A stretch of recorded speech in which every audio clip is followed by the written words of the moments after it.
Hi guys. Just starting August the right way, like I said, and getting in my swims, my cycles, and getting the steps in as well. So it's gone well so far. You can see the cold is coming into the air now, so it's been warm the last couple of days, but yeah, as it gets closer to September, it's going to start getting a bit nippier. My birthday's coming up on the 2nd of September, so keep that in mind. I'll be expecting a lot of birthday wishes then. Hoping to head to the Flak Y'all on the 7th of August. I'll definitely show you that and keep you posted. It was very good last time I went, so I really enjoyed it and I'm looking forward to it again. Going with two mates, I hope. Yeah, fingers crossed. And sexy. There's a topic that I discussed before, just getting straight into the video. So I was discussing trauma before and what it is and what it could be. So what it is basically is more so a response to an event that happened to you. And Gabor Mate would definitely agree with me on that. I agree with him. It's not the actual event which can cause physical trauma. So like I could get blunt force trauma to the head, somebody hits me over the head with an iron bar, you know. But let's say like if I'm robbed, if I'm attacked and I'm beaten and my belongings are stolen, that has a traumatic effect on me as well. It could have been a prized possession that I lost, and then I have injuries from the trauma.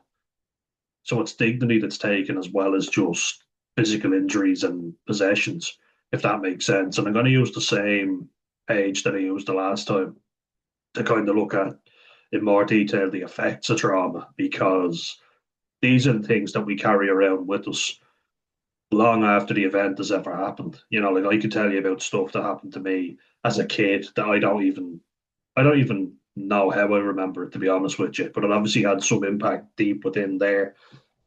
Do you know what I mean? And it affects the way I respond to another situation, which can cause spiral effect where, I don't handle a situation very well due to my trauma in the past. And then what happens then is I make another traumatic situation. So I'd like to just throw that one out there is if you don't deal with your trauma and learn better ways of coping.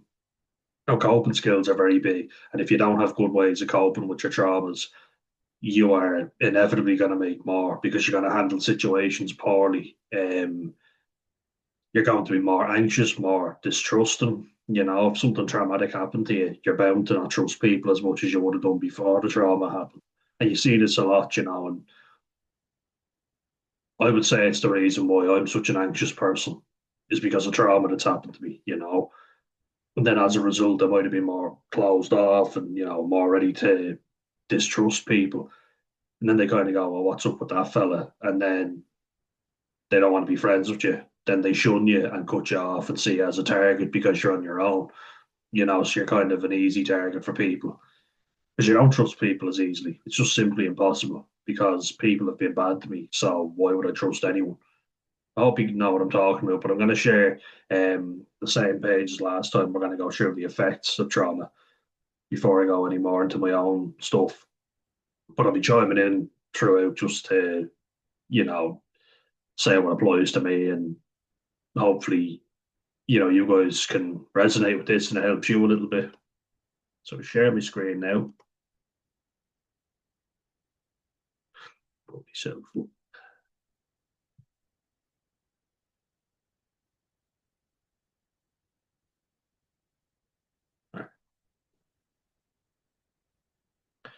So I'm going into the same page again, mind.org.uk. I found this really good the last time, so I'm going to stick with the same one. If it ain't broke, don't fix it. So now we're getting into the effects of trauma. So how our bodies respond to danger, how trauma makes us feel, experiences we might have after trauma. Can trauma cause mental health problems? Absolutely, I would say. How else might trauma affect me? So our bodies respond to danger. So like I have physical responses. I was a lot more anxious. I always used to walk with my head down. You don't walk as confidently, upright. My shoulders would always come up and slouch. Um, I get pains in my stomach because I'd be so anxious and think, fuck, what if this happens? What if that happens? It kind of you're kind of trying to spot all the exits, how to get out of a situation. So you're scanning the room for exits. Do you know what I mean? I don't like this. I have to leave so that I'm safe. Your body's just trying to keep you safe after all. So we've got that good old amygdala, that the lizard brain that wants to keep us safe. How it does that though is sometimes maladaptive to the current world we live in. So it's still primitive. So it recognizes threat and it says, "Oh shit, get the fuck out of there. Get the fuck out of there." However you can. If you have to fight your way out, if you have to run, or if you have to play dead, essentially. So kind of freeze. That'll be playing dead in human terms, at least. Where you kind of act like you're a non-entity in the hope that someone will just get what they want and leave. Often in times of threat, where you're hoping the situation just stops. And if this shit happens to you as a kid, you're very likely to do another response, which is called appease. People say fawn, right? So I like things to rhyme. So fight, flight, freeze, appease. People say fawn, and I'm not a big fan of that word because what does that mean? It means appease. What are you doing if you're appeasing someone? Oh, I'm sorry, how can I make that better? You're trying to make them happy. This is a very common one, I'd say, with people who were abused by a family member or someone older than them. You could be bullied by an 18-year-old kid and only be 11. Very unlikely you're going to be able to fight off that person unless you're Bruce Lee ninja, you know, unless you're just naturally gifted in the art of self defense. What would you normally do? You might get a family member to fight for you. My brother will get my brother after you, or I'll get my cousin after you, or my dad's going to kill you, or something like that. And then they never fuck with you again because a family member has gone and warned them off and said, "Don't do that again."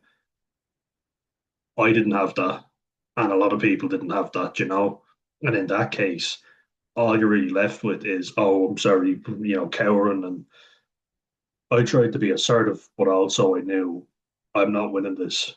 If I fight, this fella's gonna beat the shit out of me, so do not try and fight him. Stand your ground, but you are not winning a fight, so try and avoid altercation at all costs. And that's kind of like the bitchy response. People will say, it's not the masculine, manly response, but I'm sure anyone who's been in a similar situation and has no one there to fight someone off for them and help them out, you're a lot less confident. If you know you're going to win, you're way more confident. Of course, because victory is almost assured. At least if it's an even fight, you're going to be more confident and go, "Oh, yeah, it's just me and you. Me versus you. Okay, well, I might lose, but I've got a good chance of winning."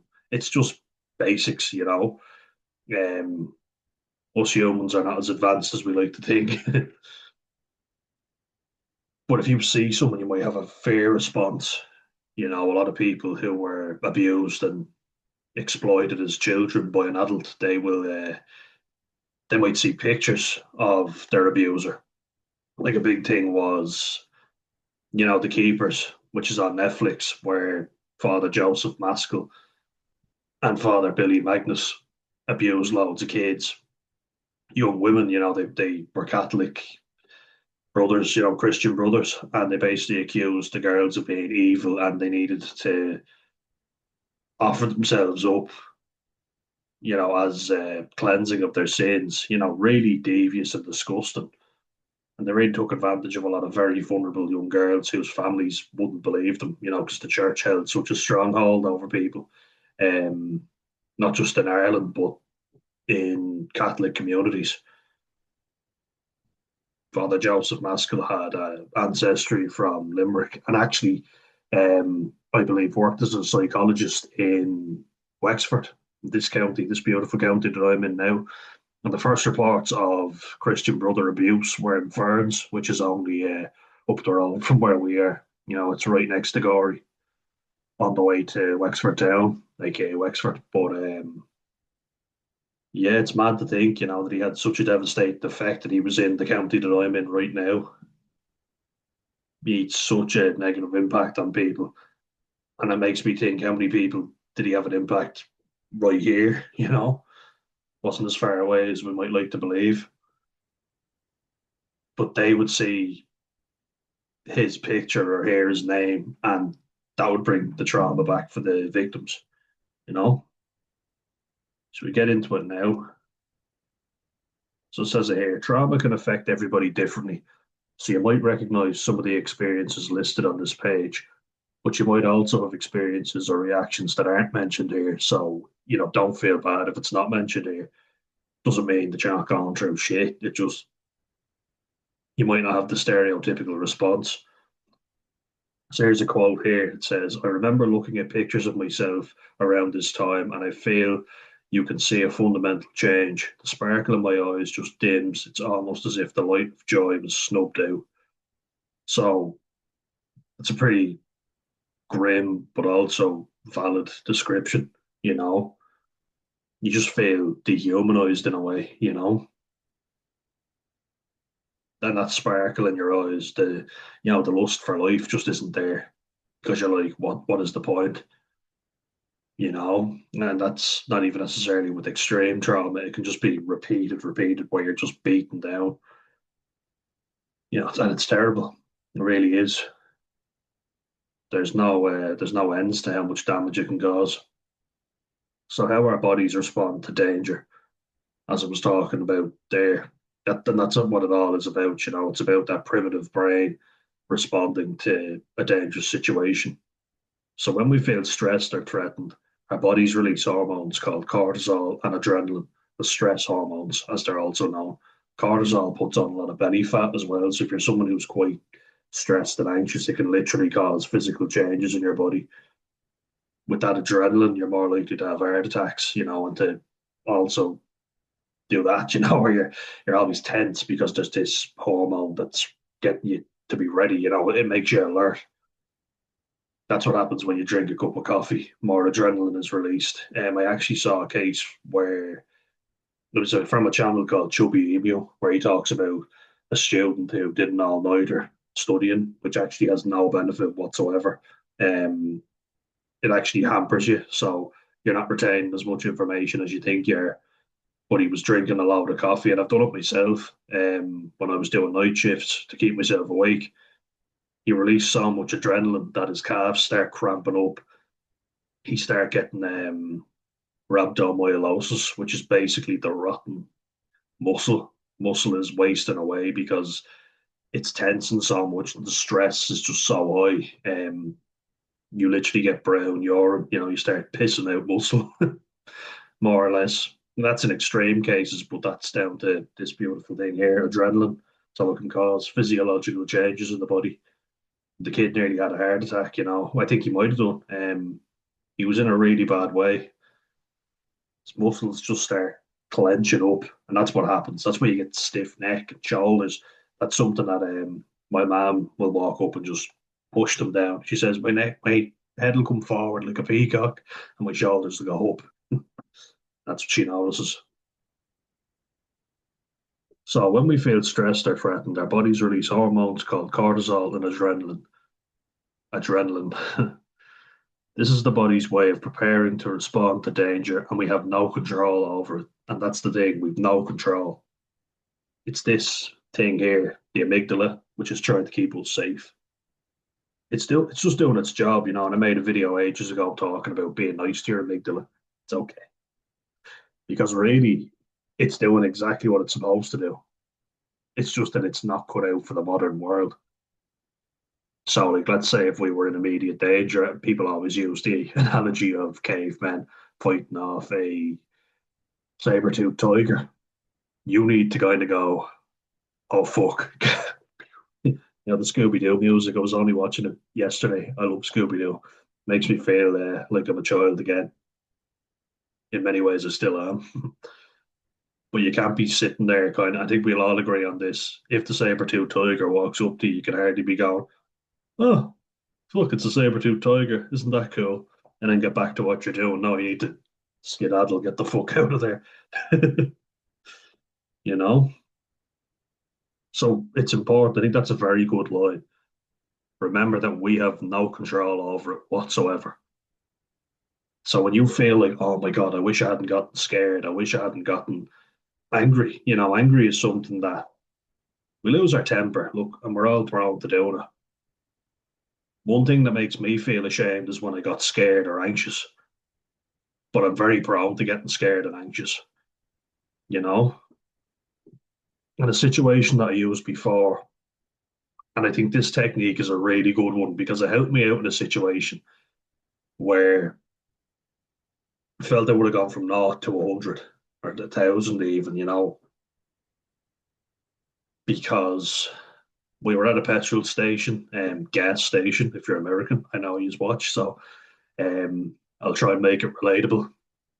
A filling station, just filling up with petrol and supplies and apple grain. I think it was in Athlone, County Westmeath. Jeez, the memory's pretty good, isn't it? But I'll give the example again because I think it's quite relevant to what I'm talking about. And it's a tip that I feel if you're not assertive and get very anxious and overwhelmed and just try to appease people or fall, what you can do is take a moment, right? So me and my auntie went in to get stuff for the petrol station, supplies, food. She was also paying for petrol. I was getting some food and a cup of coffee. And I looked outside and I see my younger brother Sam is getting screamed at. And I was like, oh, what's going on here? And there's some fella roaring at him. And I looked at the situation and I thought, oh, are they having a chat? And I was like, doesn't look like a chat. And then I was like, what do I do? And instantly, the shoulders are up and I'm like, hyperventilating almost. I'm heavy breathing. Not in that way. Dirty bastards. But I was there thinking, oh, fuck, what do I do? I can't just leave him out there to have abuse roared at him. So I said, right, get a strategy first. So take a deep breath and think, what do you need to do? Go out and assess the situation. So ask what happened, which is what I did. Be prepared. Take a few deep breaths because your body's already tense. You're not going to be any use to anybody if you go out in that state. So if it can be avoided, and you can take a few moments just to prepare yourself, do that, and then go out because it worked perfectly. And my brother even said it, who's quite good at, reading people and situations. And he said, you handled that perfectly. And he felt bad about the way he handled it because he was quite, appeasing the fella. What happened was my little cousins, and there was four of them, two girls and two boys, and one of them had hit into the door, um, slightly. My brother told me afterwards anyway, but they slightly bumped into the door, and he started going mental at them. And then my brother said, and he admitted it himself, he was kind of petty to do it, but he bumped into the door because your man overreacted. So he was like, fuck him, kind of bumped into it, just as a kind of FU. But your man started screaming at him and he was like, how would you like that if I did that to your car and smashed up your car? I went out and I was like, what happened? Oh, they're after smashing the car. And I said, the car's fine. What are you getting so worked up about? And he was like, they're after smashing up the fucking car. How would you like that if someone did that to your car? And I was like, you're not going to do it. Just get in your car and drive off. You're making a fool out of yourself. And then he was like, you'd want to watch your attitude there, son. And I said, my attitude? You're the one screaming at a bunch of little kids, you know? And his wife just kept going, oh, I'm sorry about him. I was like, it's okay. Just pick a better fella next time. Wife, girlfriend, whatever. That's a common one I say. It's like, why do you go out with these people? Ladies, why? If you're a nice young lady, why would you go out with a fella like him? I don't know. But look, you're free to make up your own decisions. So my auntie came out literally the second the argument was done, and I was thinking to myself, was that her response? Flop. Well, no, we got with freeze. I think freeze is a better one. Yeah. Did she feel paralyzed and unable to move? Did she even see the thing? It's interesting. She was the eldest in the situation, right? So I think it's highly unlikely in a situation like that that a man is going to get violent with a woman, even if, they're going at it. And I think it's safe to say that most men are not going to attack a woman, even over something as stupid as a kid banging into a door. They might scream at them, but as a fella and as a young fella, so I was about 18 or 19 at this stage, I'm probably more at risk of getting attacked because I'm fair game. I'm big enough and bold enough. If I start giving it, I better be able to take it. Whereas an older Irish woman is probably not going to get attacked by a younger Irish man over a little argument. He's probably more likely to go, okay, fine, sorry, and then that's it. Because most people are going to agree, you look like a psycho roaring at a little girl, which is what he was doing, my brother said, before I got out there and saw him roaring at my brother. You know, it's definitely less likely. And it was just the time when she came out. So I'm wondering if that was her response. Freezing, maybe feeling unable to move. If she saw the event, she certainly didn't rush out to help. Whereas I saw my brother in need and was like, no, I can't leave him. A part of me was genuinely thinking, which is quite selfish, I would say, will I just let him deal with it? No, you can't fucking do that. No chance. I was like, I better go out there. So this was my response. I'm kind of proud to say it. The response that I don't want to have is the flight. Any response other than fighting, I think, is demonized if you're a man. So just something that I want to get out of the way. It's like, why didn't you hit him? Why didn't you fight back? Why didn't you defend yourself? I thank my amygdala. Thank you, amygdala. Because even if I feel a bit of shame, I've been able to get out of situations 9 times out of 10 with little altercation.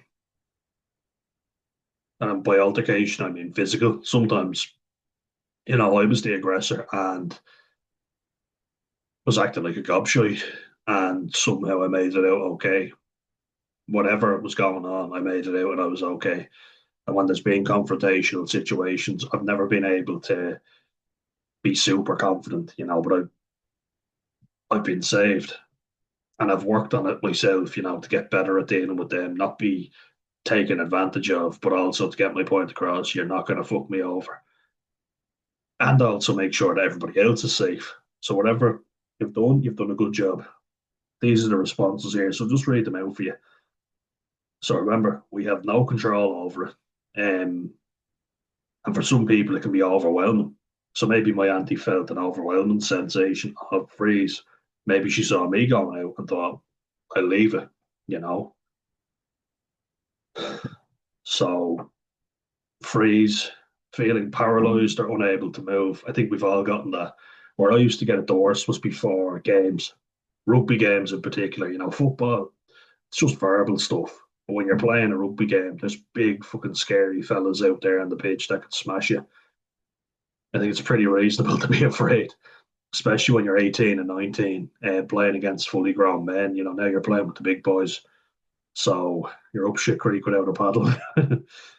It's do or die. And sometimes like the depression got hold of me, where I felt groggy, I felt like shit in the morning. And then I started feeling anxious and I was like, oh, I just want to get out of this, which was flight, hiding or moving away, which is pretty self-explanatory, isn't it? Get the hell out of Dodge. Pretty much flop. Doing what you're told without being able to protest. What does that sound like? Everybody do the flop. Usually with an adult aggressor, someone who a parent. That's usually what I think of. Do as you're told. Yes, ma'am. When we say ma'am, we don't go ma'am.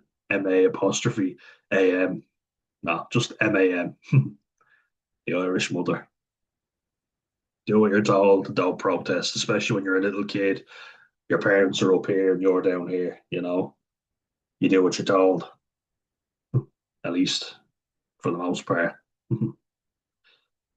Sometimes I protested. Fight. Self explanatory again.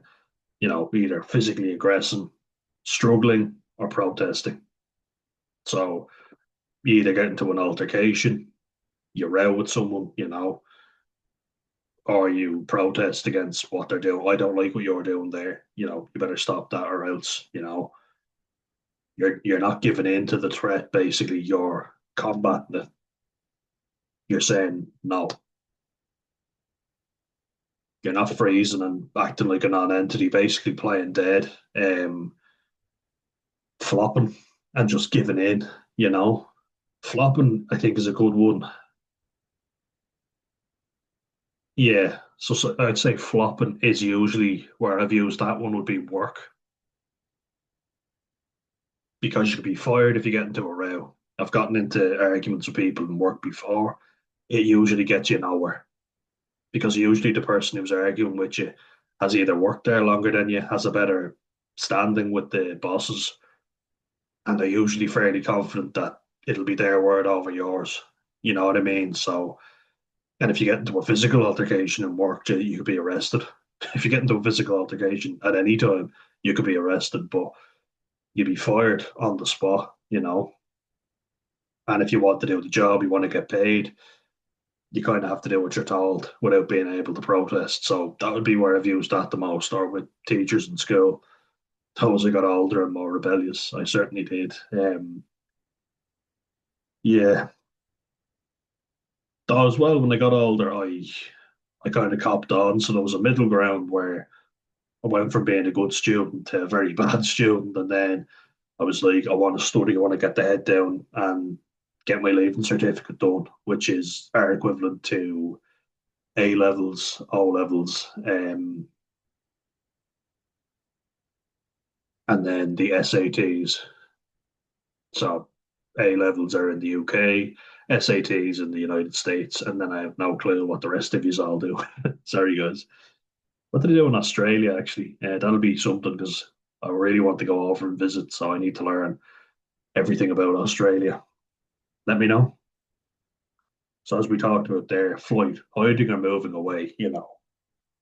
Hiding, I'd say, yeah, well, getting the hell out of Dodge, but running. And I've used that one. I've ran before. Um, there'd be older kids chasing you, and you're like, they're gonna kill me if they catch up with me, so I better fucking run. Um, Running from my mum. I think every Irish kid knows what it's like to run away from an Irish mother. Or my dad used to play this game with me and my brother. He'd get my brother up on his arms when he was little now, called him the ramming tool. So it's not like that. Get that thought out. My brother has a really hard head, so he'd run after me and use the head like a battering ram. So no wonder we probably got concussed when we played rugby. We'd already taken too much blunt force trauma. But then there's fawning. So appeasing, I would like to say, but that would probably be appeasing, doing what you're told. Fawning, they say, is more like trying to please someone who harms you. How can I make it better? Are you okay? Why are you angry? Can I do anything to help? Or if a bully says, give me your money, give me your lunch money. It's a very American thing, isn't it? Give me your lunch money. That's something that I've experienced over here. Even if I found someone, I definitely wasn't giving them my lunch money. I was like, I'm a fat fuck, I need to eat. Maybe I don't, but I wasn't giving them my money for food. Trying to please someone who harms you. Again, you think of a parent or a caregiver, someone you're dependent on. Um, please stop. And you give over your possessions. That's usually when you're being bullied. You might give your lunch money over, like in America, but it can also be with a parent or a loved one who's abusing you, where you're like, "Oh, I'm sorry. How can I help? Just do as they say, and the punishment won't be so bad." Will we say? But again, we'll just go over them. So freeze, flop, fight, flight, fawn, or appease. These are our 5 responses, which mind.org.uk have said are our responses to trauma or a situation. that makes us feel stressed or threatened. And it's caused by hormones released in the body, cortisol and adrenaline. And it's important to also state quite clearly we have absolutely no control over it. So if a threatening situation happens, like it or not, we are going to feel the way we feel. The important thing is how do we change it? These are the effects, but how do we actually get a hold of it? So something that caused me a lot of physical pain, the shoulders, not just playing the game, but like I say, rugby. And the reason why I left it is because it just wasn't getting any easier. It was so hard to cope with the nerves week in, week out. What if I play badly? Or what if I get humiliated? What if someone runs over me in a game? What if someone smashes me in a tackle? What if I don't play as well as I can? What if I miss a tackle? The fear was always there. And then if something happened in the game, you're usually in the zone. But if you get bumped off in a game, so someone runs at you, you go up to tackle them and they bump you off. Boom, fa, as the Kiwi commentators always say. There's a big hit. It's always boom, fa. I love that. Boom, fa. BOOMFA. Might add a few A's depending on how big the boom fa is. It's all well and good if you're the one doing it. What if you're on the receiving end? It can be quite humiliating for a player, especially one that prides themselves on physicality. Physicality.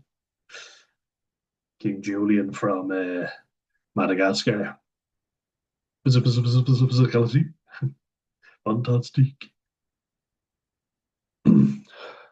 But people as well after games, they knew that I responded quite badly to criticism, so they used to criticise me and say, "Oh, that lad smashed you in the game."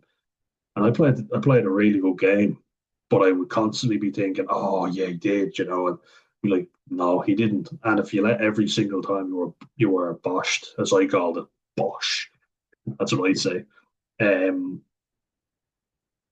if you let that get you down for the rest of the game, what you say to your teammates, and I saw it with players. There were players who would be having a great game, and someone would bump them off, bosh them, and they go out with the game. They'd be gone. Their whole psyche was gone.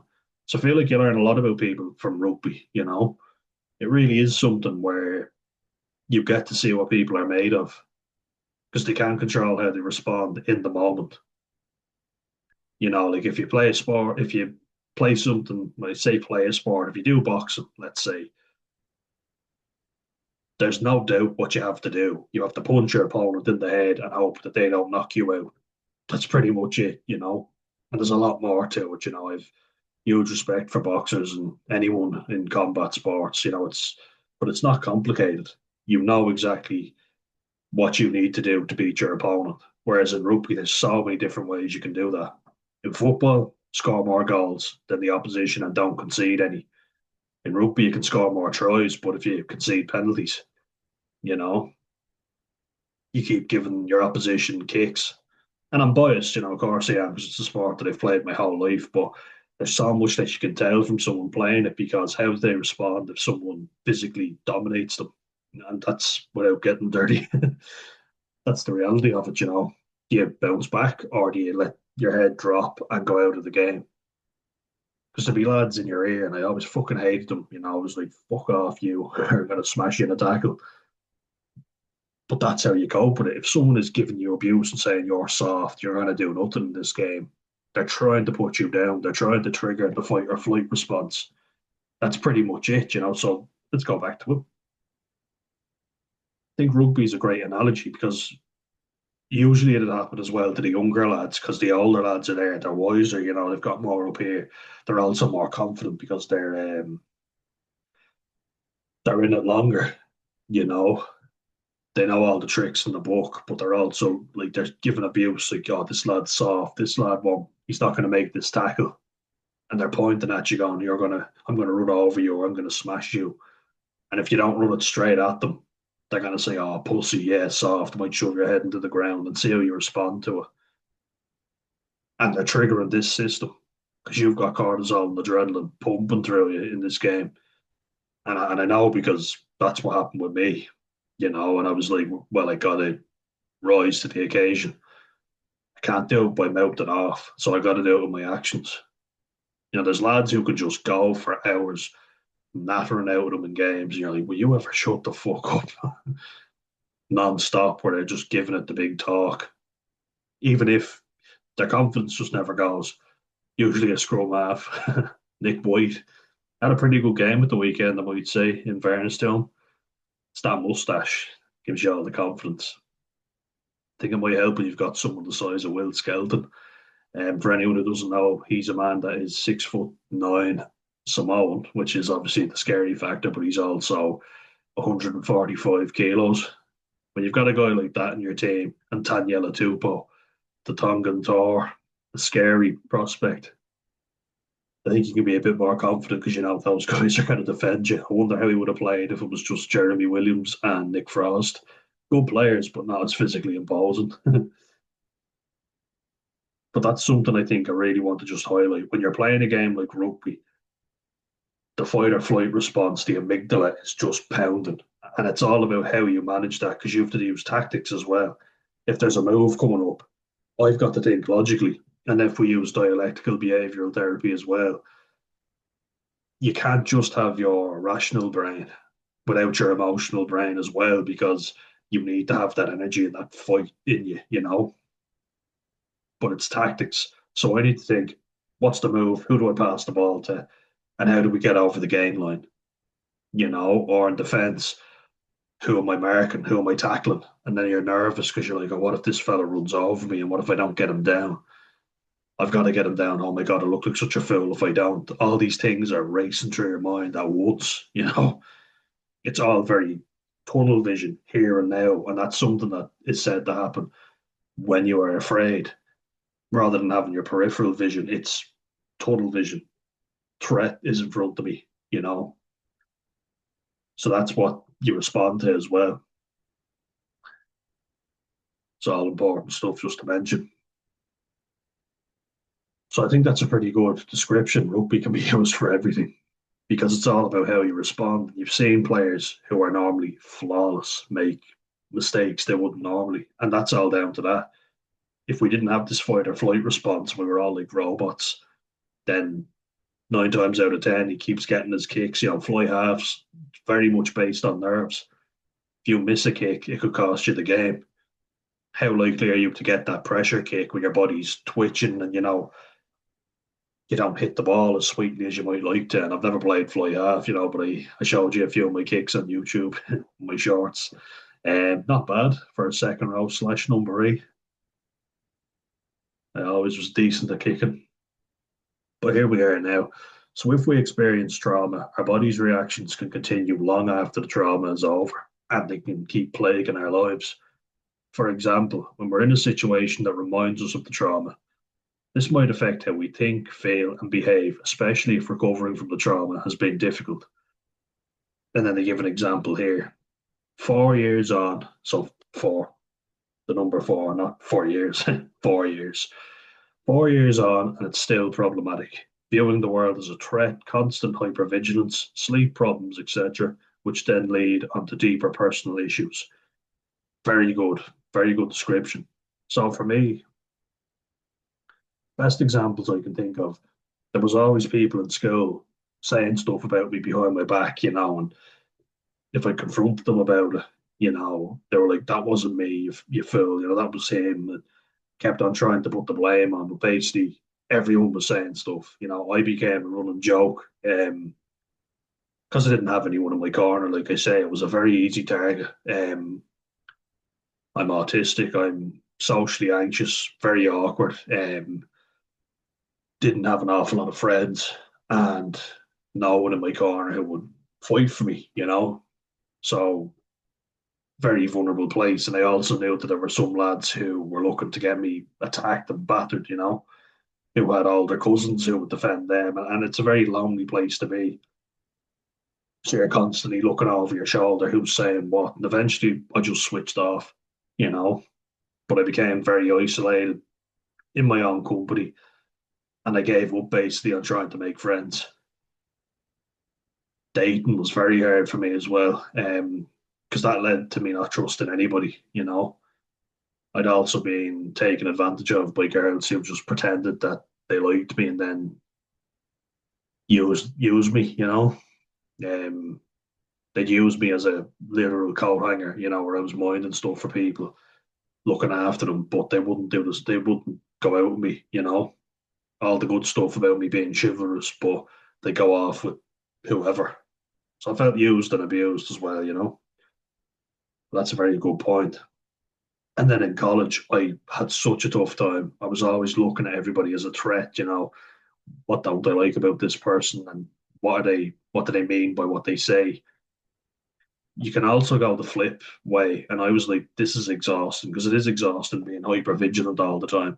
You don't sleep.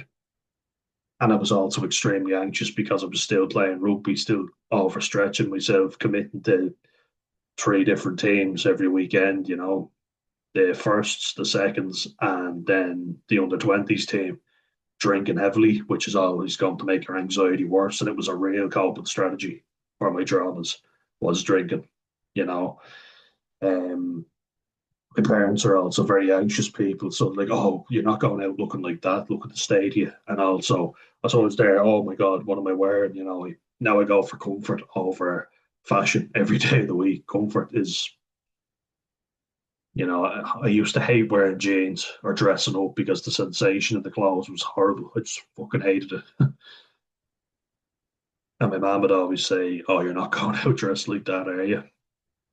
I was like, oh, man, leave me alone. Whereas my dad would say, oh, you're going into Dublin city centre. Careful you don't get stabbed. He literally said that to me before. Or going to the square in Tala, which I've been to loads of times. And he's like, oh, be careful you don't get attacked or robbed. And I was like, fuck me, dad. Jesus, will you relax? Just this useless bullshit of watch out, be vigilant. No, I get it. He's been around Dublin his whole life, and some of the seedier parts. He worked out in Ballymun for years, so he knows. He also worked in the airport, which he said is a very exhausting place to work. I'm sure that was coming with a bit of experience, but it's very fear based. You can see how he's using traumatic experiences potentially to go, don't do that because you get into trouble or something will happen. You know what I mean? And you inflict that onto your son. So, how trauma makes us feel. Some of us who go through trauma may have these feelings during or afterwards. Anger. So, you might be very angry about the way you responded to the incident. You might have been angry during the incident and then be angry because of you being angry. Hope that makes sense. Numbness or difficulty feeling any strong emotions. I also experienced that, because it's like you don't know how to feel. I think that's the important thing to say. It's like nothing I do is good, so I'll just numb my emotions. People are critical of me no matter how I respond. I either respond too harshly or I don't do enough. So I'll do nothing. I'll zone out. That's dissociation right there, where you don't express any emotion. Just be nothing because no matter what you do, you can't win. It also feels like you have lost your identity or a sense of who you are. You start questioning everything about yourself because you're like, oh my God, how could this happen to me? Am I a bad person? Do I deserve this? And then you start questioning everything, which is what happens when you're severely depressed. Also a symptom of trauma. Scared or panicked, constantly scanning the room like I was talking, nervous about situations, I would say, afraid of going into the unknown. So if you don't know an area well, if I was going to an area that I didn't know, starting a new job, I keep thinking I'm not happy about this. Whereas that's probably what people were expecting. But I was like, oh my God, what if I do a terrible job? And what if they don't like me? What if I don't get on with my boss? Oh, I can't deal with this. Terrified, really, really fucking terrified. Over something that's not necessarily threatening. It's like, what if I make a fool of myself? I'm way in over my head. I don't know what I'm doing, which is not the reality at all. But you feel it. You definitely feel it. You just feel like nothing you do is going to be good enough, worthless, you know. So scared or panicked, grief, feel like you might have lost a bit of yourself, you know, which is definitely true. Relationships that were never there, which can be very traumatic, you know. Someone you thought was a friend letting you down, and it feels like losing a loved one, essentially, you know. Or if something happened to you when you couldn't control it, like I feel a sense of grief over being an autistic kid that was let down big time, you know, and I feel really sorry for that poor young kid, me. And I just always think of what could have been. And I saw an interesting video. Even just the title of it was very interesting. Grieving the life you never had or never got to have. It's interesting, isn't it? It's kind of like what could have been. You start to worry. You're kind of like, oh, yeah, what if? Like my first big trauma, I would say, was when I saw my dad screaming at my mom. Those two fighting. She screamed back at him. He kicked the door and left. It fucked me up really badly, really fucked me up because it was Christmas time, it was supposed to be a happy time. And instead, me and my brother are there trying to make our mum feel better because she's crying and it's sad, and that feels like a grief, 100%. But then he comes back and it's, yay, hooray, he's back. Didn't get any better. It got worse. We were constantly butting heads, fighting, he was always having a go at me or saying, why couldn't you be normal? Or what's wrong with you? Why are you so angry all the time? Wanted a dad, I wanted someone who gave a shit. If I got into a fight with another kid in training, in Gaelic football, rugby, he'd take their side. He'd say, why are you acting up again? And make me wait by the car. It was always you're wrong, whatever you do is wrong. And it does feel like grief, 100%. Grieving that kid who was just trying to fit in. It's made me who I am today, but I often feel, what life could I have had if I wasn't so stressed out and tense all the time? All we can do is wonder. Worried. Yeah, I worry like my grandmother used to worry. And they say that about Irish women, like they're worried when they're not worried, or they're worried because they're not worried. Lived on their nerves. How many Irish grandmothers do we know who lived on their nerves? Is everybody okay? Are you all right? Are you always nervous, always making sure everybody else is okay, and nervous that you're not doing enough. I worry when my brother goes out, when my mum goes out. If there's another dog on the beach, I worry about Alfie getting attacked because he's been attacked before. Me and my brother rushed to his defence, but it confirms all those delusional beliefs in me. But it's not delusional if it could happen, and it all could happen. But I'm worried about everything. If I go here, are they going to try and steal my stuff? Or, if something bad happens, if a family member gets robbed, I worry, oh my God, I should have been there. I should have done something. I had no control over it, but I worry then, I'm like, oh no, I'm not letting this happen. Or worried sick about my mom.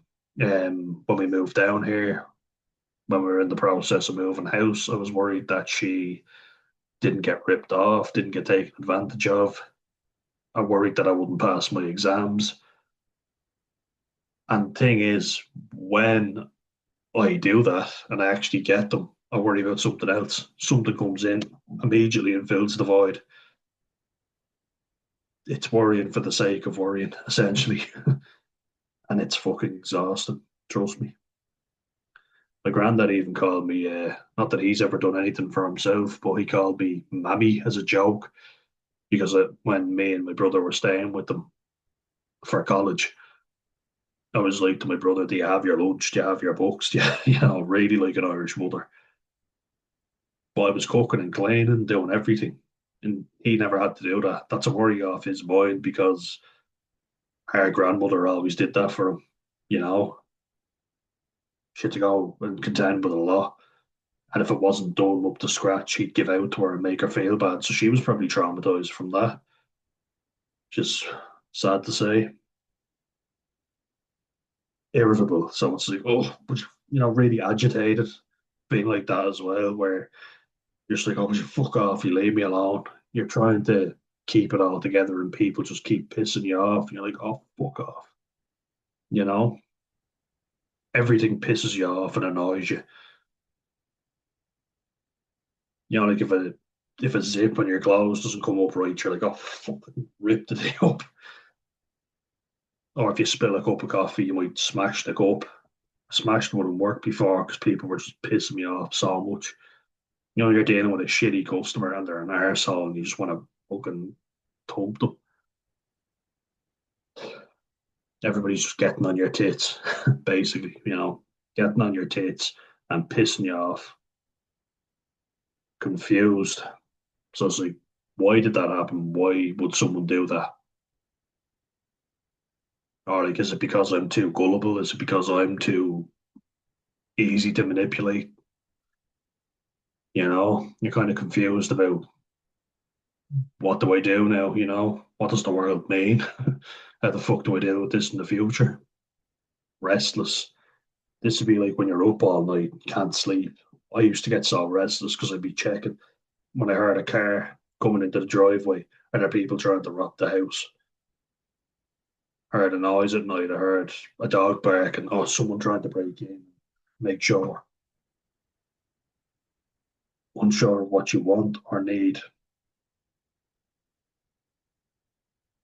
It's kind of like you're angry, but you don't know what's going to make it better, which can leave you confused.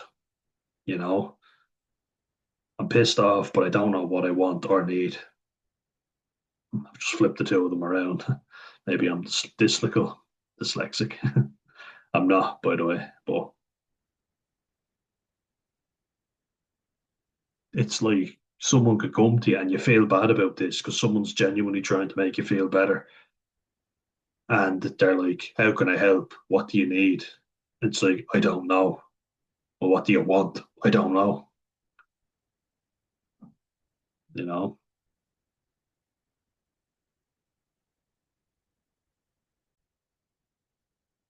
guys, I'm just going to take a quick break and have some dinner. I'm going to get back to this straight after. So bear with me and I'll continue the video in a sec. Just pause it for now. Hey guys, so changed my t-shirt, had a shower, had my dinner and everything. And now it's time to get back to the video. I also have some water from my parched throat.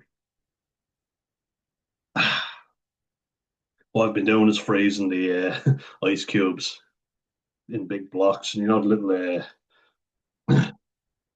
little cake trays. I'm putting them in, so you have big blocks of ice. But anyway, we're getting to the end of the effects of trauma and the little bullet point checklist right here. Um, so we're on restless, I think, and we're talking about like what I was saying, I couldn't sleep and I was hypervigilant because I was afraid of someone, breaking in. There'd been a rise in burglaries, and I think everybody had something robbed, from their home in Ireland. It seems like everybody had burglaries. It was quite high,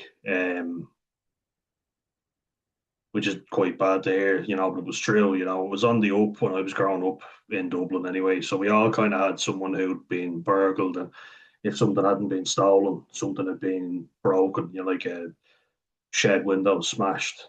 But the terror it leaves you with, you're kind of like, oh fuck, I better check that to make sure no one does anything again. It does leave you very paranoid. So now I'm very alert in the house. Now living down in the countryside, it's definitely more relaxed. You can trust your neighbours a bit more. Can they trust us though? We learned the Dublin ways. They always think that the cultures always think the Dubs are up to no good. We come down here, we're just looking for a relaxing time. We appreciate it so much, trust me. But like it says here, the hypervigilance, which is when you are very alert and aware of your surroundings because you feel something bad might happen.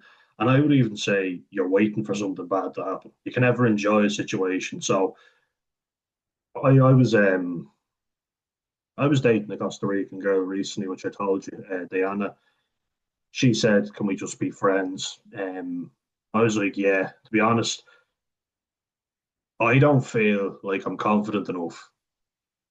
I got really nervous, and it actually put me in a bad way for very long. This year, I actually feel like that's what put me in the first downer was meet someone I liked that I was attracted to that seemed intelligent, and we got along. Why? Because it's too good to be true. I felt like, oh my God, she is really good looking. She's also intelligent. This is never going to work out. I didn't feel happy. I felt a fear. If she was late to text back or whatever, I was like, oh my God. And I was sweating and really anxious. And it was a good bit of alcohol consumed on both dates, though, by both of us. It wasn't as if it was one or the other. Though I did drink quite a bit, I will say. But look, it's experience, and dating is always a good experience to go on and see where you could improve. But I always was like, it's only a matter of time before she says, I don't like you. I was just waiting for it. And you are like that. You never enjoy anything good. Like when I graduated from university, great. But now the hard work's not done. I still have to do more and more. You never appreciate anything. You're always waiting for the negative, I would say. Shock or horror, shock of horror. The Rocky Horror Show with Tim Curry.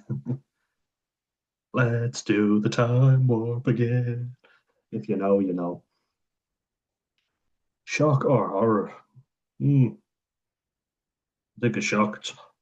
You're gasping at stuff, or you're shocked, and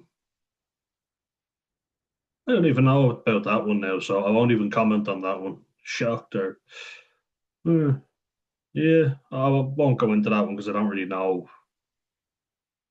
Shock or horror? Maybe scare easily might be the one. Someone touches you, you're used to be said. I was quite paranoid, and I am quite paranoid. What's but a boss before when I worked in JD Sports. Now I feel like he was being a bit of an arsehole, I will be honest, but he called me paranoid and he probably had a point. He was like, you're very paranoid. Why are you always so paranoid? If I say your name, it's so shock or horror, like horrified. I was always nervous that someone had said something about me or I was in trouble, you know. I'd done something and I was in trouble. That's what I would say with that one. Shame, 100%.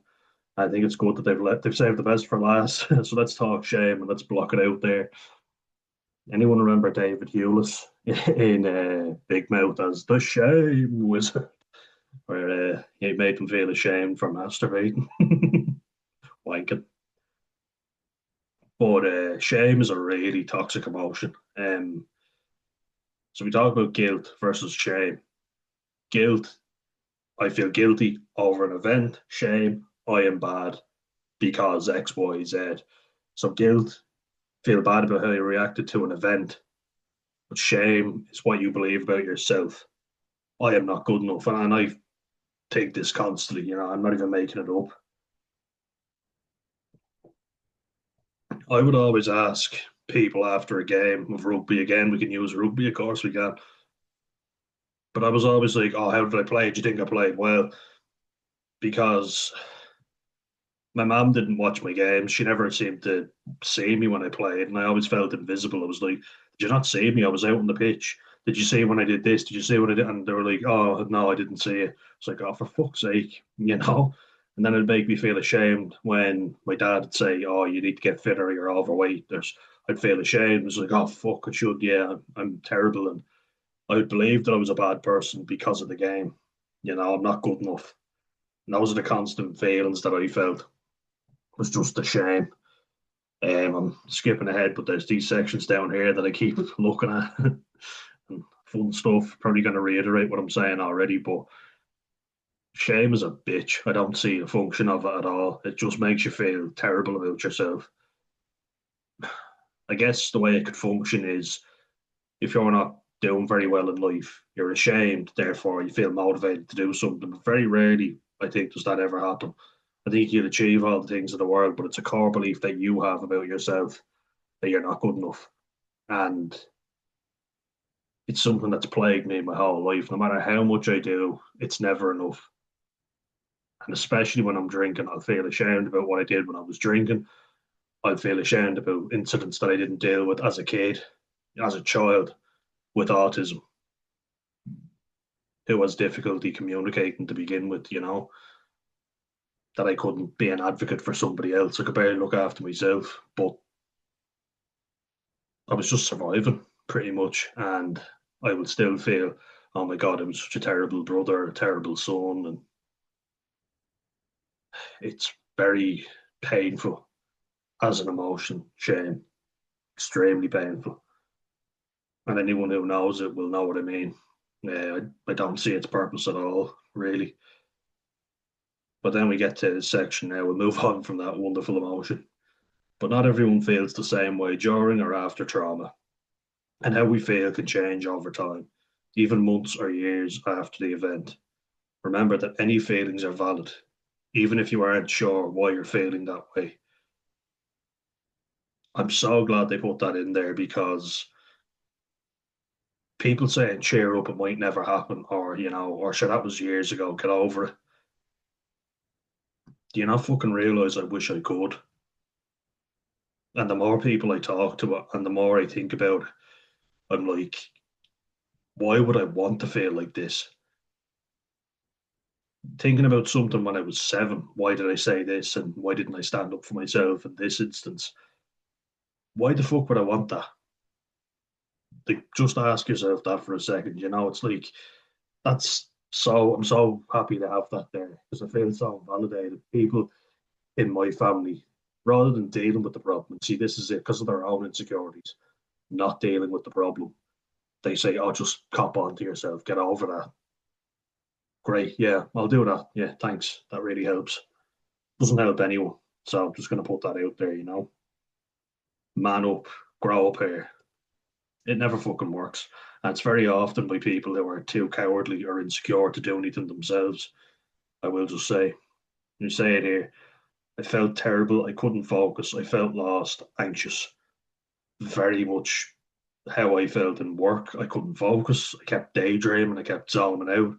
It would take people a lot of time to explain the same thing, and they'd lose patience with me. And I was like, I'm fucking trying here. Leave me alone, and I just felt like bawling my eyes out, to be honest with you. But then I'd feel ashamed. I'd feel ashamed if I screamed at someone and lost a job because it's like you couldn't even hold a job. You're pathetic. You couldn't hold down a job. Well done, you. You're a fucking loser. And so my dad saying stuff to me like, be hard on yourself. I already fucking am. I'm so hard on myself. I'm my own worst critic. It was like, even if I was performing really well in rugby and I was getting stronger, and I was fit, you know what I'd say to myself? Oh, but your belly still has fat in it. You need to lose that. And I would starve myself. Developed an eating disorder. Such an anxious kid, I can't even tell you. Anxious at an age where you shouldn't be anxious. I'm just going to say, like, what 6 or 7 year old is anxious? Obviously, something's gone awry in that child's life, aka me. I'm feeling invalidated constantly, leads to self blame. It's my fault. You blame yourself so much. When we go through trauma, we might feel as if we're to blame, as if we're to blame. This can cause very strong feelings of shame or guilt, even if it wasn't our fault.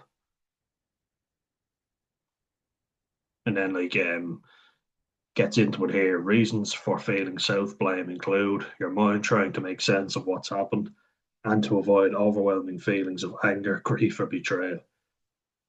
Very much so. Finding a way to survive in an unsafe or stressful situation, such as living with someone who's harmed you. Wishing you could have done something differently at the time, even though you couldn't have. Someone else blaming you for what happened or acting like it wasn't your fault, or say acting like it was your fault. So someone else blaming you for what happened or acting like it was your fault, being made to feel responsible for someone else's actions, even when they had the power over you. Very good points there, for sure. So, like, to give you examples, this is actually boiling my blood as I'm doing it, but the reason I blame myself is because I was a very angry kid. I was always in trouble and it didn't matter who it was. I would just snap, get really fucking angry with people, and everybody punished me. So I blame myself for that. Like when I talk about the incident that my dad throwing me on the floor and kicking me in the back several times. Yeah, but I hit my brother, so I deserved it. But I was a pretty happy kid. I was a pretty nice and pleasant kid when I was younger. And then what happened? I got held back in the class. It was awkward enough for me making friends. Now I had to do it all over again. And that in its own might not seem like much. My granddad died a year into I wasn't even a year old. The fella who everyone looked up to. Might not seem like much, but I've heard people say it. Gabor Mate would certainly agree with me on that. Then you throw in stuff like, um, being attacked by a kid in the yard. He just attacked me. He scraped me across the face and then pulled me down. He tried to pull me over onto the ground, but he couldn't because he wasn't strong enough. Then I kind of stumbled over him and fell on top of him, and I kind of just pushed him away to try and get up and away. And he started going for me. We were both blamed equally. I remember that vividly. That was like, why the fuck am I being blamed for something I didn't do? Like it's a mutual thing. It was always a mutual. You were both fighting. No, I wasn't. And that would be a story that would follow me around for a while. And then my dad leaving angrily. I could never look forward to anything. Do you know what I mean? Like it was our Christmas carol service. I was hoping that that'd go well. Our dad was always away at work, so me and my brother were quite anxious that he wouldn't get back in time. And then we were like, is daddy going to be home? Because we were only young. And our mum was kind of plum us, which is a word for saying, I know he probably won't, but yeah, sure, of course he will. And then we'll see and smiling. And so we're already getting our hopes up. And then the disappointment of him not showing up for that carol service, which is a fucking shit show. It's like, of course, get our hopes up, dash them. But then we see him at the house. So we're all happy and excited thinking there's daddy. But he's there to get all the stuff to fuck off and leave. Our mom starts giving out to him. He screams at her. They both start getting into a fight. Me and my brother are appeasing, you know, flopping, flop, and trying to appease them because we want them to stop rowing, but they don't. And I think there's a pair of them in that, it's really, they really should have put their differences aside and not fought in front of us the way they did. Like, that was very traumatic. That was the first big trauma. I make out like the other ones aren't that big, but they are, you know. I make out that because I wasn't even a year old, my granddad died meant nothing, but it does. It's a trauma, and probably the only fucking good male role model I could have had, which is not nice to think of, when you think of all the shit ones that we got as a result instead. I don't like harping on about it. Well, I do. I feel like it's important, I would say, you know. And then when my dad came back, he never defended me. My parents never defended me. They allowed people to speak to me like crap. And when it talks about those, yeah, like this, the feelings of anger, grief, or betrayal. I'm so angry at my mom, really angry at her. And the reason I'm angry at her is because so many times she said, "Oh, if anybody did anything to you, I'd." It's like, no, you wouldn't. And I hate saying that, but when my dad kicked me on the ground, she came in on me shortly after. Never said anything. It was never discussed. I never felt like it was unusual. I felt like I deserved it. I was being a bad kid. I deserved to be punished.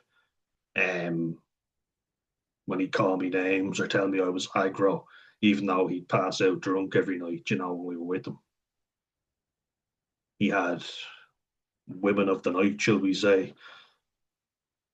You put two and two together, like me and my brother were only kids. We didn't know what a prostitute was, but Eastern European women in fur coats and, the what Julia Roberts wore and Pretty Woman, let's say. They looked like hookers, if I think of it. Now, my mum said if I'd known what was going on, you never inquired, you never seemed to test it too much. And then I feel guilty even for thinking this because she'd buy me something nice if I was upset. So I feel like, yeah, she wasn't that bad. And I feel like a prick. I feel guilty even just for thinking it. Trust me.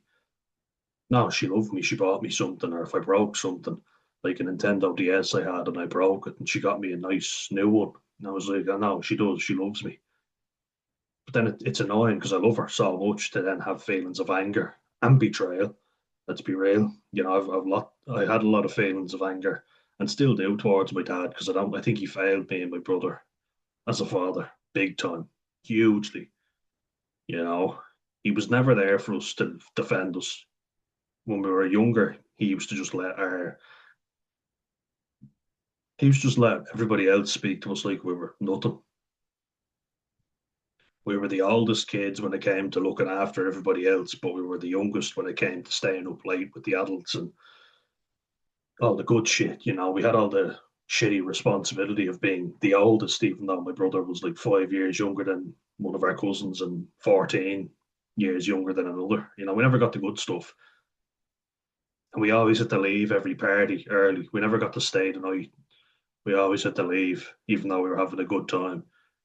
You know, we always had to leave. We were never allowed to stay. Everybody else was staying and having a good time, and we always had to, off you go now. Bye bye. It really fucking annoyed me. But anyway, and as well, when I talk about getting into a fight with a kid in the neighborhood and hits me in the head 4 times with a stick, my mom is watching, eyeballing. You didn't think to come out and defend me the first time, the second time, the third time. No, I had to do it myself.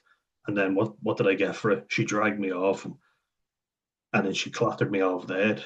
So I'm being punished by him hitting me. And then when I defend myself after taking way more than I can, it's not as if I just hit him for no reason, which I thought I did. I always thought, oh my God, I beat him up and I'm a terrible kid. I was the aggressor. I was not the aggressor. I had feelings of guilt over that for years. And then people are telling me not to defend myself, not to be violent. And yet, telling me I should have hit someone when I'm older. And I'm like, what the fuck is it then? There's so much push and pull, push, pull. It's like, what the fuck do I do? You know what I mean? Can't win. And not only that, because you often think like me and my brother are looking after our mom now, so we're helping her out, we helped her move. But as soon as we got old and big enough to defend ourselves, she stopped hitting us and turned to blackmail.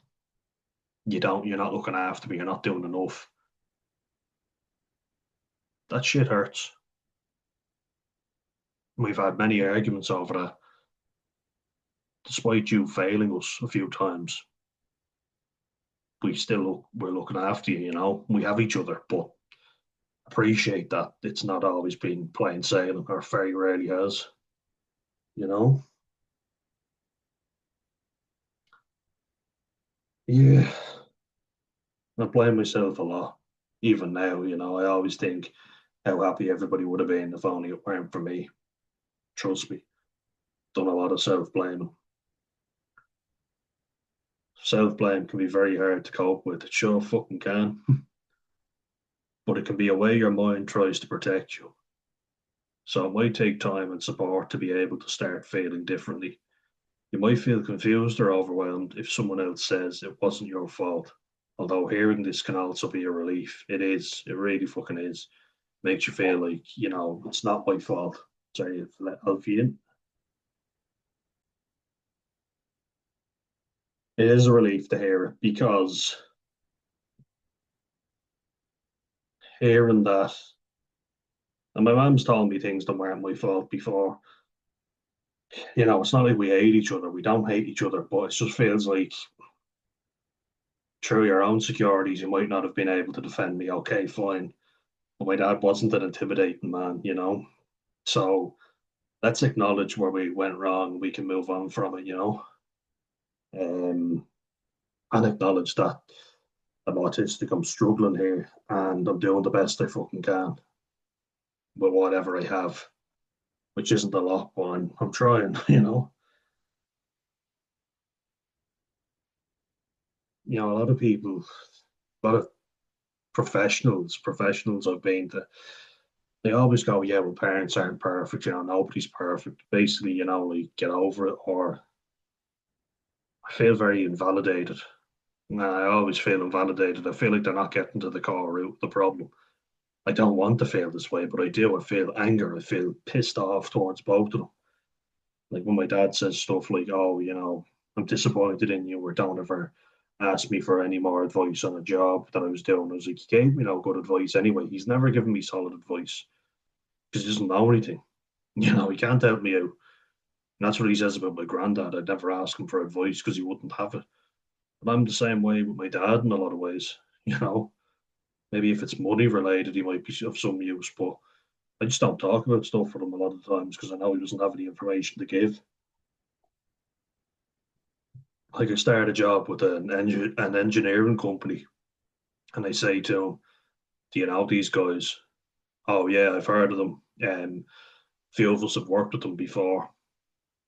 And I'm like, "Well, what are they like? Because I'm going to be working with them." "Oh, they cut corners. They're a bad company to work for. Um, they're always taking shortcuts. You'll be fine though."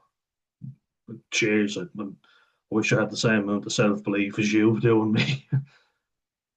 You obviously believe more in me if you think that, because it's like you don't complain. Just that's how it is. It seems like maybe it's belief. No, it's not. It's you don't be complaining. It doesn't matter if they're a shit company. Be grateful for whatever you get. You know what I mean? And that's a real shitty attitude. And I hate that fucking attitude. Just take what you get and don't complain. Even though I've just told you they are terrible to work with. Thanks for that. That's solid advice. I get really annoyed. It was like, you gave no useful advice before, so don't pretend like you can now. You know what I mean?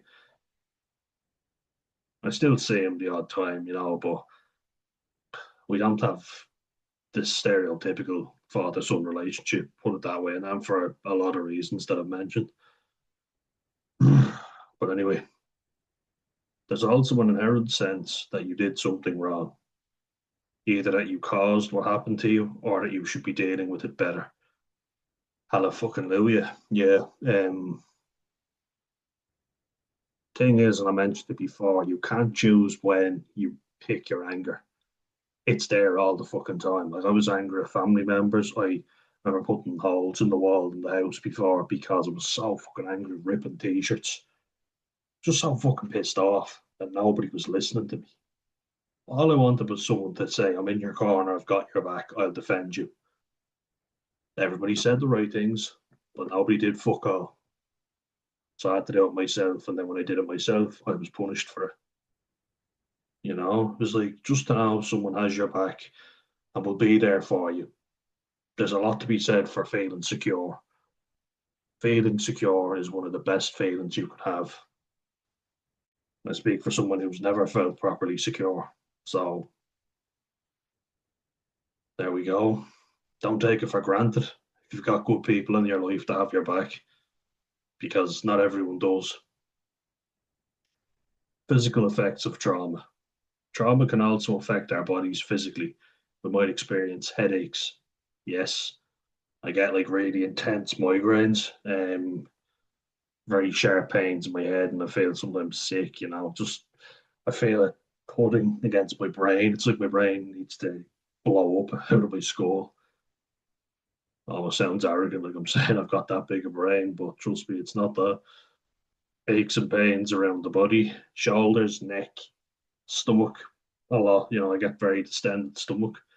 Shaking, yes. My hands are always tremoring and I'm feeling sick even now because this is starting to make me feel a little bit uneasy. Shaking, yeah, like my hands have tremored quite a bit, because I'm so anxious all the time. Tiredness from not getting a proper night's sleep. Even if you do, like, you could sleep for Ireland because it's just so exhausting existing with all this shit. It's like a weight pushing you down constantly. I need to actually stretch my shoulders out. Sweating. I think anyone that knows me will tell you that I'm a sweaty bastard. I've always sweated more than anyone. People used to joke that like I could do so much exercise, but I sweated more than the fat kids in PE. I'm just such a sweaty fucker. I think it's the nerves. Always very clammy hands, dripping forehead. It's often anxiety. I just feel overwhelmed, and then if a room is really warm and I'm anxious, I start to feel myself rubbing, and oh, it's not pleasant. Trust me. Start sweating loads. Changes to how often we eat or we feel like eating. Breakfast has been hard for me for a very long time, and I've tried intermittent fasting, but sometimes foods will just not go down me. It takes me an hour and a half to eat one meal. It's just so hard. I can't do it. I feel sick. I can't swallow the food. You wouldn't know to look at me, but trust me. Memory problems. I couldn't remember stuff I was showing in work as hard as I tried. And it was obviously people got annoyed by that, but I got frustrated with them. It was like I'm fucking trying here. I just can't remember it. But then I beat myself up and go, I should know that. But I had to have stuff explained to me because it just wasn't staying in. I couldn't remember it because it was just obviously the trauma was taking over. It was just too overwhelming. I couldn't think straight. And that's the whole thing about being in the emotional versus the rational brain. Oh, apologies. I always sneeze more than once. That's another thing about me. Don't know if that's got anything to do with the trauma. Dizziness or changes in vision. Yeah, that's another one that I've gotten. So it's happened a few times when I'm cycling where I'll just start getting like that and I have to almost zap myself back to life. It's quite worrying because I'm like I'm gonna crash the fucking bike. But yeah, it's sometimes you feel like you're gonna faint and it's very scary because you feel like, oh my God, I'm gonna fall and drop down. I have to take a break, sit down somewhere, I'm gonna faint. And my vision as well. Things start to become blurry, and I hyper focus on stuff, so it's like that, or it's I'm zoned out again, which is annoying. This can also lead to other long-term physical health problems that are linked to stress. Share information on the physical signs of stress to learn more. We will check that out for sure. Let's check it out now. Actually, we'll just go through it briefly.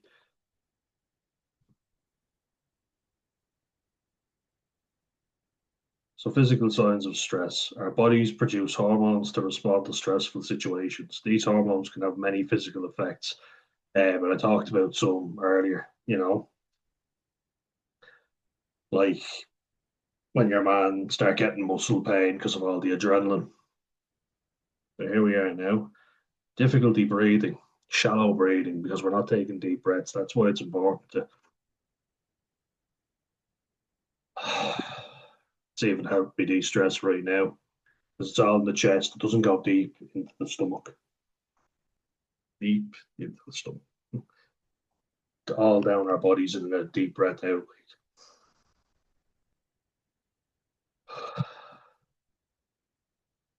You can do 4 seconds where you breathe in,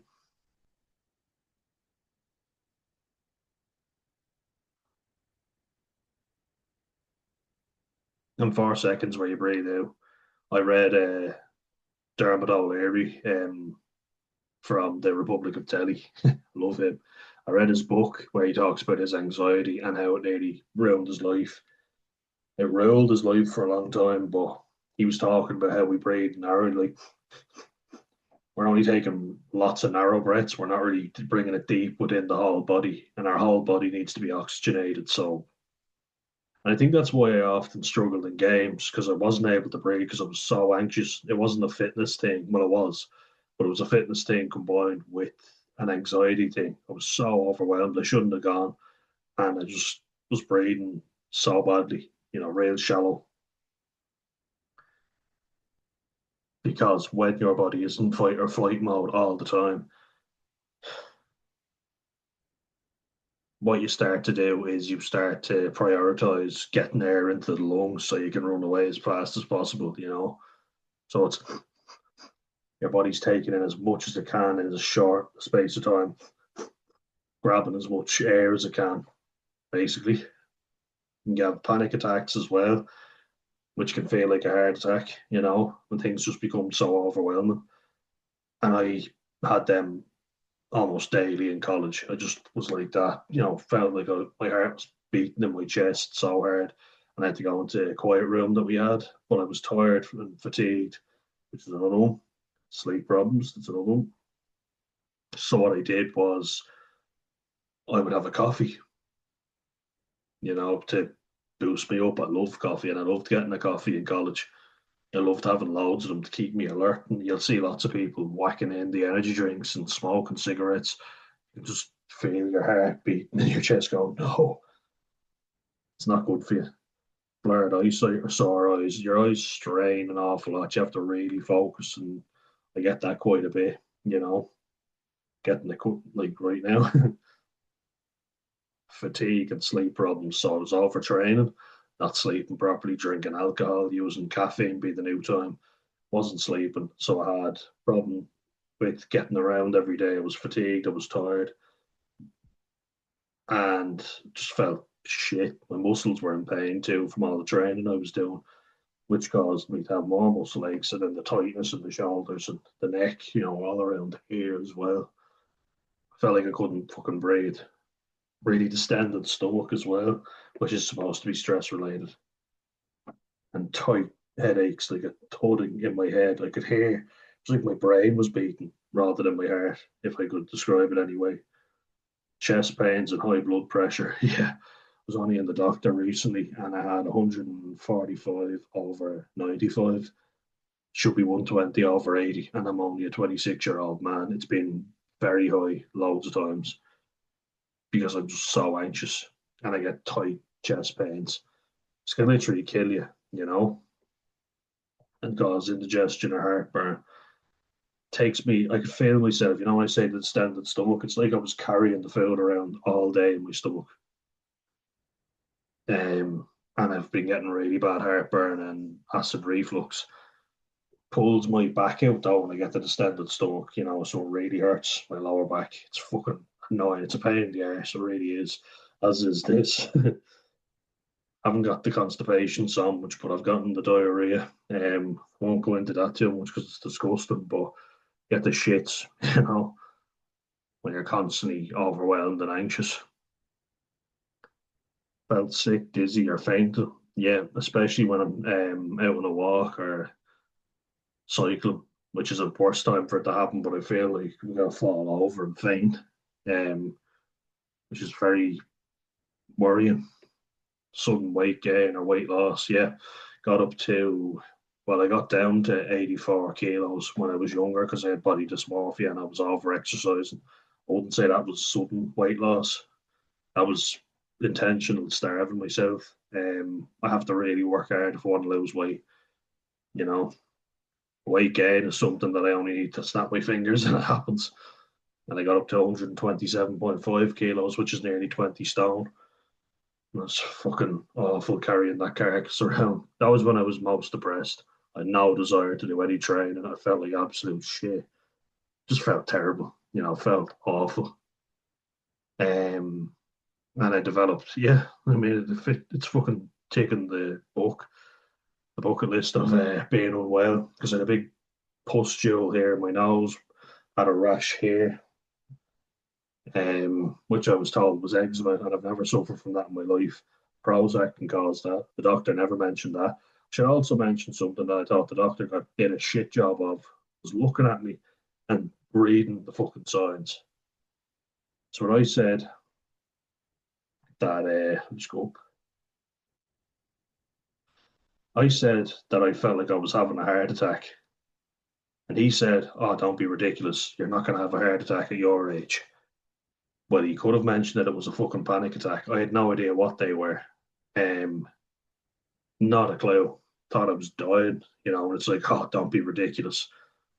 I was clearly saying that I didn't want to play games. I wanted to be told that I shouldn't play it or go training because I was overdoing it.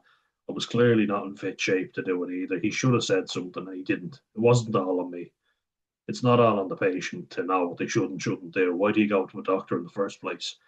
But he never mentioned any of it, and I ended up beating myself up more over a situation that could have been avoided where I was having constant panic attacks, gained a shit ton of weight, muscle pains, which I'm getting still. There we are. Doctors need to do more. They need to spot the fucking signs. It's not good enough to just go, don't be ridiculous. You're not going to have a heart attack at your age. How do you fucking know? I could. People have it happen all the time, you know? Ridiculous. They don't put your mind at ease at all. And then when you develop a rash as a result of the medication you're taking, as per their request, they never mention that it could be because of that medication. What do? They give you another fucking medication. So you're always taking different pills, and that's no good for anyone. We have sweating, yep, of course. Changes to your periods or menstrual cycle. Well, they haven't happened to me yet. Might do. Nowadays, anything can happen. Doesn't matter that I'm a man. Men get periods too, don't you know? Oh, fucking ridiculous nonsense. No, they fucking don't. Women who are born female get periods and menstrual cycles. Men do not. So that's science. Fact. Don't like it, tough shit. That's fact. Unbelievable, some people, isn't it? Existing physical health problems getting worse. If we experience high levels of stress, these physical effects can get worse. This can also happen if we experience stress for a long period of time. In some cases, stress may cause more severe or long term physical health problems. These might include, I presume this is Japanese,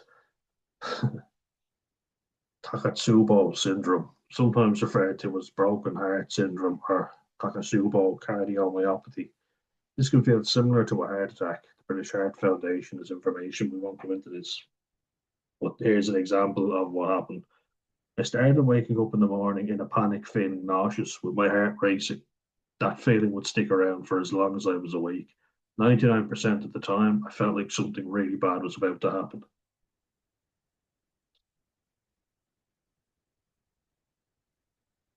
And that's a really good point because broken heart is like over a marriage or losing a loved one that you cherished. Could be that. A broken heart can quite literally kill you. That doesn't sound pleasant at all, what they're experiencing. 99% of the time, they feel like something really bad was about to happen. Like, I mean, imagine that. It's torture. God love them. And it's another good one. How stress can make you behave. Living in chronic stress. So people are hammering into you that the grind set is the way to go. You just got to work harder than the competition. That's stressful. And what does it lead to? If you feel stressed, it might make you find it hard to make decisions. You're not going to be very productive if you can't make decisions. Now, are you? Unable to concentrate. You just can't focus on a task because you're overwhelmed. You're bombarded by all these other thoughts. How the fuck are you going to be able to concentrate? You're not. Makes perfect sense. Remember, rational brain versus emotional brain. The emotional brain is going off on one. The rational brain doesn't stand a chance. Get yourself the rational brain before you make the rational decisions. Makes sense, right? But not always easy to do. unable to remember things, or make your memory feel slower than usual. So depression is everything is slowed down. Elation is sped up, you know. I always I always forget stuff. Does anyone lose things or forget things? I always forget the keys, I always lose belongings, I always forget where I put them. And it's really annoying. Makes me feel really shit about myself too. That oh I'm a dope, I'm after losing something else. I can't remember where I left that. Anybody else get that? Please let me know if you do. Constantly worry or have feelings of dread. Yeah, a lot more recently I've been getting. I've had it since as long as I can remember, but sometimes it gets to an unbearable level. Existential dread. What happens to me when I die? Or I don't have much long left to live, and I'm just waiting to die. Which is a horrible feeling. It's the worst. Wouldn't wish it on anybody. It's a disgusting feeling. It makes you feel like I'm just counting down the days until I die, pretty much, which is nasty. Snap at people, yeah, usually people that you love as well, friends, etc. But I can be rude with strangers without even realizing it. My family have told me. So I'm just so agitated and ready to go. Bite my nails. I used to, as you can see, I have a lovely set of nails now. But I used to always nibble them as a kid, and I used to drive everyone in my family mental. Always pick at or scratch your skin. No, no, not really. My brother picks his nails. I bite them. Don't really pick them. No. I tap my skin, and hit it like that. Or tense up. I always grind on my teeth, which is another one. Clench the jaw. I have a really tight jaw because I'm always clenching it. When I get excited, it's or tense. It's you know what I mean? When I experience sexual problems, such as losing interest in sex or being unable to enjoy sex, it can be a that can be a sign of your medication. SSRI medication fucks up your sex drive, and I know from personal experience. When everybody else is wanking themselves into oblivion, I could barely get it up because I was on Prozac, then Fluoxetine, which is the brand name for Prozac. Then I was on Sertraline, which is the brand name for Zoloft. That's the scientific name, sorry. Beans 3549, you know what I'm talking about. We were both on those medications. You were taking Fluoxetine, you were talking about that. Yeah, sex is definitely not enjoyable on this shit, but also depression can lead to that too, where you've no sex drive when you're depressed. Just not there. Nothing is enjoyable, so why would sex be? Eat too much or too little. See, that's a very vague one. Basically, I find that I could eat something and feel absolutely stuffed as I'm eating it. I feel so stuffed that I don't eat for 4 hours and then I'm absolutely ravenous. You know what I mean? But I'm too stuffed. It literally goes from absolutely starving to stuffed and then stuffed to starving in no time at all. I can't eat a thing, but then I'm absolutely ravenous. So my stomach is churning because I haven't eaten anything in a while, but I can't eat anything because I'm so stuffed. Smoke, use recreational drugs, or drink alcohol more than you usually would. Absolutely, yes. Especially in work, as soon as I get my break, smoking away. Oh my God, thank God that's done. We're having a coffee and a smoke, you know drinking when it comes to the weekend. Go out Friday and Saturday, get shit faced because you've earned it because you've dealt with all the stress. Am I right? Or when I get home, drinking loads to, you know, wind down after a stressful day. Restless, like you can't sit still. I don't know if you can hear me right now, but I'm always like that. I've always been like that, where I'm tapping on the desk and tapping away. My dad had just come over and pushed my knees down because I was so restless all the time. Cry or feel tearful. Yeah, quite a lot, unfortunately.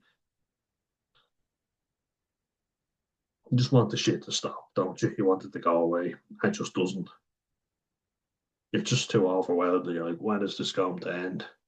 You know? Spend or shop too much.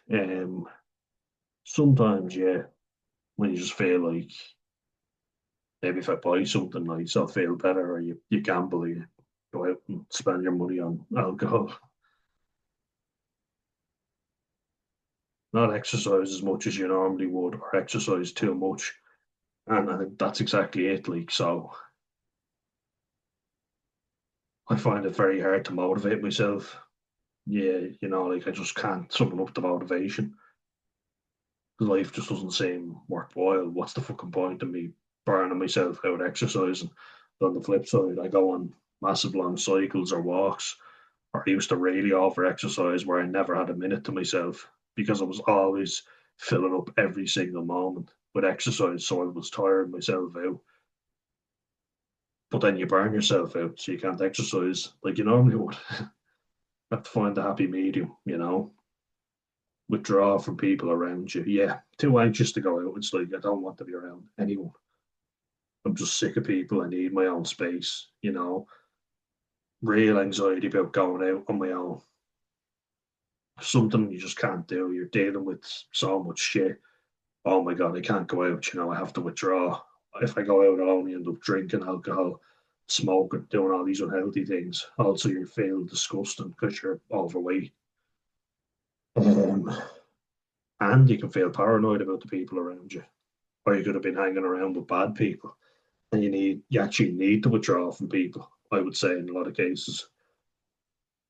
But there is a unhealthy limit to withdrawing. You need people, support network as well.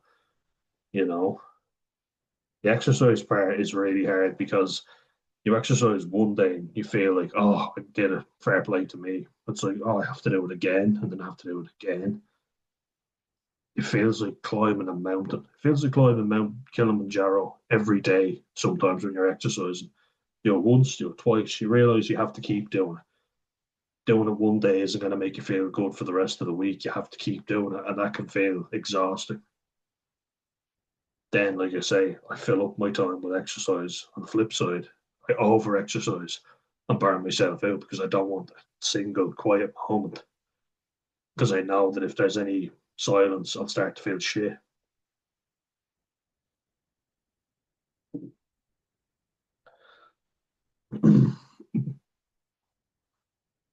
And then just sick of people's bullshit. Not wanting to risk drinking, not wanting to be anxious when you're out and about, not wanting to go out on your own, not wanting to have to tell people you're all right when you're not, and just wanting to hide away from the world. Big thing for me is having to go, oh yeah, I'm doing this. People ask, what are you up to? You're like, I'm fucking miserable every day. I feel like shit. Wanted to kill myself for loads of days. It's like, I really could not be arsed for your bullshit. And some days you just haven't the energy to lie to people and go, oh, yes, I'm doing this and I've got my whole life together. No, I fucking haven't got my life together. And I'm tired of pretending I do. You know, yes, this page was useful. Um, there we have a quote. Being a usually confident person, I had hit a low point, lost all confidence in myself, and drank the days away, clearly trying to mask something. And the more and more videos I make talking about alcohol and drinking, the more I'm thinking, oh, it's very hard staying sober because the trauma is more clear when you are sober. You can see the trauma so much more clearly when you were sober. So that's why you want to take a drug that will just get rid of it all. All this shit goes away instantly. But do you want a cirrhotic liver? Do you want to die young? Do you want to die with everybody knowing you're an alcoholic? No. But it's fucking hard. It's not easy. My heart goes out to anyone suffering with this. And those are the effects of trauma, all the unhealthy habits. It makes you into a very anxious, paranoid, and sometimes aggressive person because you have been hurt and people have taken advantage of you. So you're just defending yourself. A lot of times you feel like, as well, when you are treated like shit, that's all you deserve. And I know I have in a lot of cases. You feel worthless. You feel like you are the problem. You blame yourself, not others. You deserve what happened to you, but you don't. And that's the God's honest truth. So, guys, look, this video's gone on a bit longer than I would have liked. So, I think that's a good place to wrap it up. And I'm going to do how we can cope with it, how we can heal from it in the next video, all the tips that you can use. I'm going to share some that I personally have used. I already shared one. There's a few. Um, little reviews there you can have a look at. But yeah, I go through how you can recover next, and I hope you enjoyed this one. So stop sharing. I'm just getting quite tired, and my eyes are getting tired as I was talking about in that video. So I think it's a good place to wrap it up. I hope you got something from it. I'll make one soon on what you can actually do to cope with it. So I hope you're doing well. So long and fall, guys, and I'll see you in the next one. Bye bye.